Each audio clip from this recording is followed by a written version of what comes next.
It started like most bad decisions do, with a dare. Jamie was the first to bring it up. "There's this building out by the old railway line," he said, grinning across the campfire. "Been sealed for 20 years. No lights, no windows, no power. But people say they still see movement inside." Ellie rolled her eyes. "What, like ghosts?" "No," he replied, smirking. "People, figures, shadows in the top-floor windows. Lights flicker sometimes. And last week, someone said they saw a face." Zane leaned forward. "You mean that place with the green boards over the doors?" Jamie nodded. "That's the one. Every entry's sealed. Condemned in 2005 after a bunch of residents just vanished. Cops said structural damage, but the rumors say something way worse." "Let me guess," Ellie scoffed. "Murder, cults, demons, blah, blah, blah." "No," Jamie said slowly. "They said the building wouldn't let them out." A beat of silence followed. The fire cracked. Then Zane laughed. "Let's go see it. Film the whole thing. I'm down." Ellie shook her head, but her curiosity had already started to chew away at her nerves.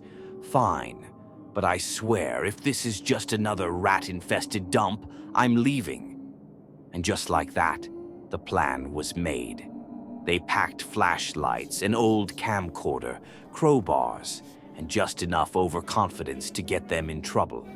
The building stood alone on the edge of the city, buried behind broken fences and overgrown brush.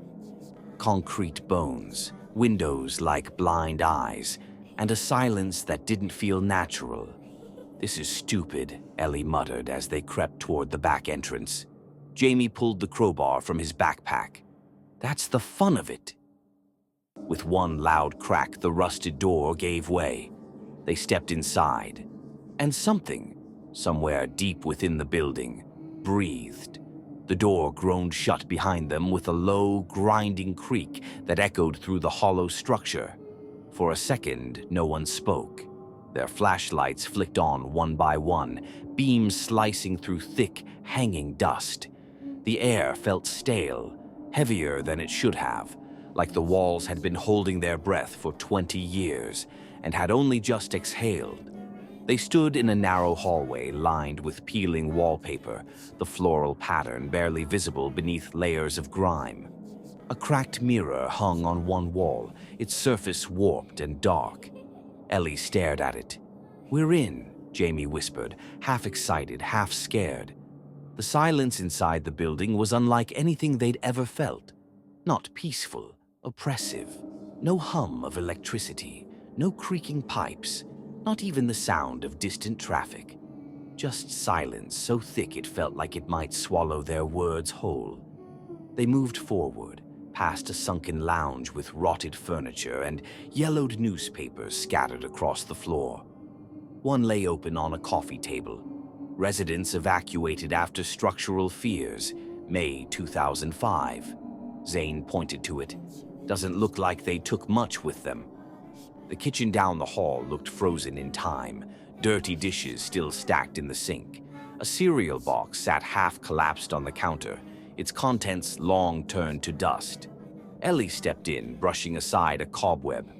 "Someone left in a hurry," she said. Jamie scanned the floor above them. "Or didn't leave at all." They found stairs at the end of the hall. Most of the steps were intact, though some groaned under their weight. The second floor looked darker somehow, less dust, fewer signs of decay. Almost like it had been maintained. Then they noticed it.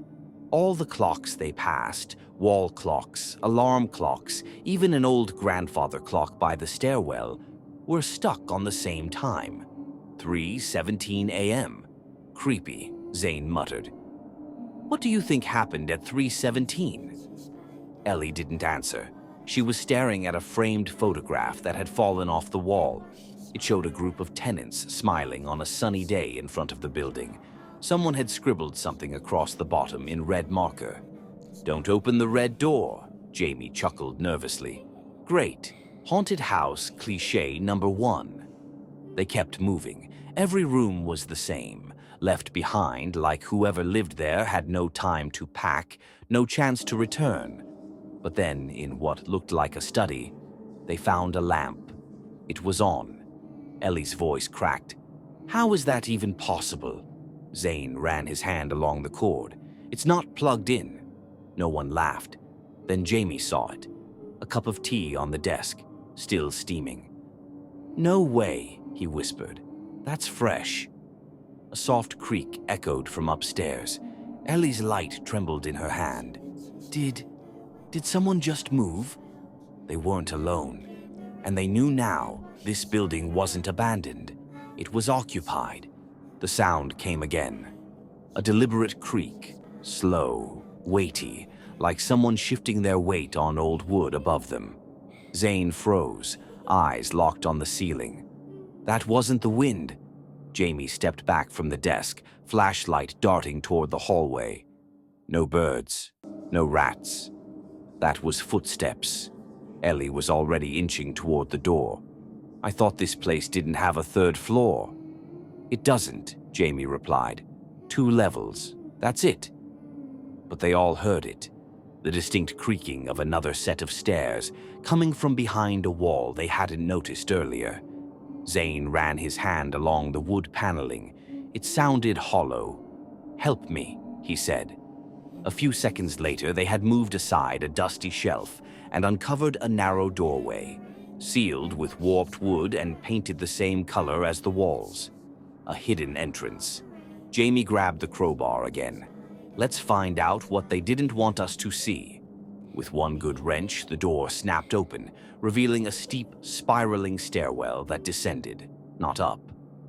"Down?" Ellie whispered. "That doesn't make sense.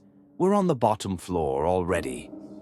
But it was there, a narrow, spiral staircase vanishing into darkness. They hesitated. Then Jamie stepped forward. "We've come this far." The stairs groaned with every footfall. The deeper they went, the colder it got. Dust gave way to damp. Stone walls replaced plaster. It felt more like a bunker than a basement. Then came the hallway. Long, narrow, silent. No lights. The air smelled like mildew and something else. Something sharp, metallic. Ellie pointed to a closed door at the end. "That one's red." Jamie exhaled slowly. "Just like the note said." They approached. The red paint was flaking. Scratches covered the frame, as though someone, or something, had clawed at it from the inside. Zane reached for the knob. Locked. Then, without warning, the door rattled violently. From the inside, they jumped back. A loud thud slammed into the wood, then another, then silence, then a voice, faint, hoarse, whispering through the door. "Help, me." Ellie stepped forward. "Did you hear that?" Zane nodded slowly. "It's a person." Jamie looked pale. This place was condemned. No one's supposed to be here. But someone was, and they had just found where they'd been hiding, or where they'd been trapped. The voice came again, louder this time. "Please, don't leave me down here." Jamie stepped closer. "Who are you?" No answer. Zane pressed his ear to the door. A new whisper. But this one wasn't begging. It was laughing, low, broken, like a record spinning too slow. Zane backed away fast. That's not a normal voice. Then the light bulb above them flickered, once, twice, and burst. Total darkness. In the silence that followed, something behind the door scraped, and it sounded like claws. They bolted up the stairs. No one said a word. Not at first. Just the sound of footsteps slamming against rotting wood and frantic breaths echoing in the narrow stairwell. Back on the second floor, they gathered in the hallway, gasping for air, flashlights shaking in their hands. "What the hell was that?" Ellie snapped. "That wasn't human." Jamie was pale, hands trembling. "It talked. You heard it. It asked for help. Then it laughed." Zane said nothing. He just kept staring at the stairs, as if expecting someone, to follow. But nothing came. The silence returned, thick and unnatural. Then Ellie noticed something. A trail of water, dark and dirty, smeared across the floorboards, leading down the hall. "Is that from down there?" she whispered. They followed it.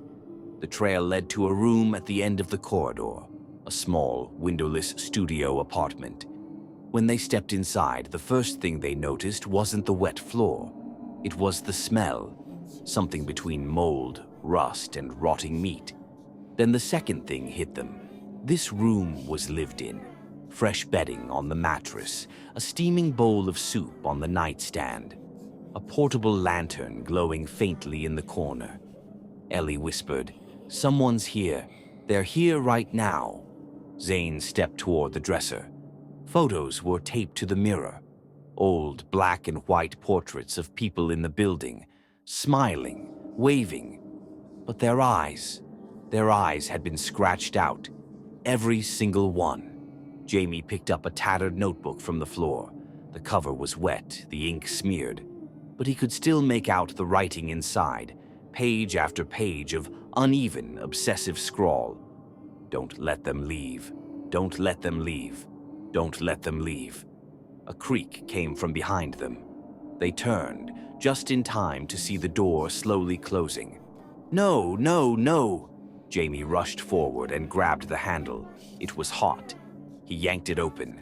Empty hallway, no footsteps, no breeze. Just that feeling again. The feeling of being watched.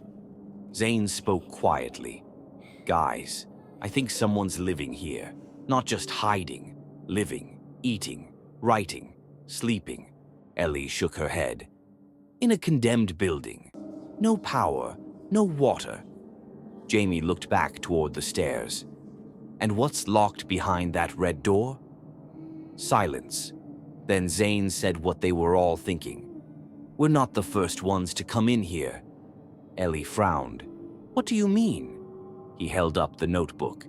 "This isn't from 20 years ago. The ink's still wet. Someone was just in this room. Minutes ago." Another noise, a soft shuffle, echoed from the floor below. Then, a second trail of footprints appeared across the wet floor, but no one had walked there. The prints were just forming, one by one, leading from the hallway to the center of the room. Toward them, the footprints stopped 2 feet in front of Jamie.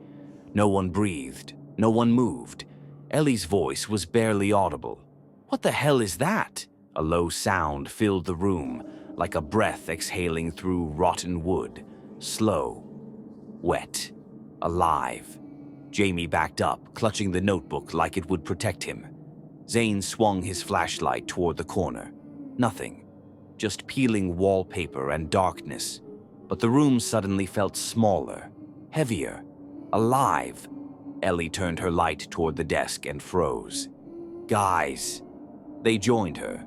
Tucked behind a stack of old newspapers was a folder, water-stained, yellowed, sealed with a rusted clip. Across the front, in faded block letters, "Property of Darrow Heights, Mental Health Initiative." Zane opened it. Inside were black and white photos, medical charts, and disturbing drawings, all of the building. Floor plans, blueprints. But something was wrong. There were more floors on the plans than they'd seen. 6, and one of them, labeled Sub-Level 3, was circled in red ink. Jamie flipped further, notes scrawled in a rushed hand. "Tests incomplete. Specimens still active. Residents unaware. Observation continues. Collapse the west stairwell. Seal Level 3. No recovery mission." Then one final line. "If breached, contains subject. Do not speak to it." The room went cold. Ellie stepped back, her hand trembling. This isn't just a condemned building. They were experimenting on people. Zane nodded slowly, his voice low. "Or something else?" There was a map paperclip to the back, a rough layout of the lower floors, with the red door clearly marked. Subject containment. 001. Another thump from beneath their feet, this one heavier. Closer. Jamie whispered, "That thing behind the red door. It isn't someone. It's something." Then they heard footsteps, slow, dragging, coming up the hidden staircase. Ellie backed against the wall. "We need to go, now."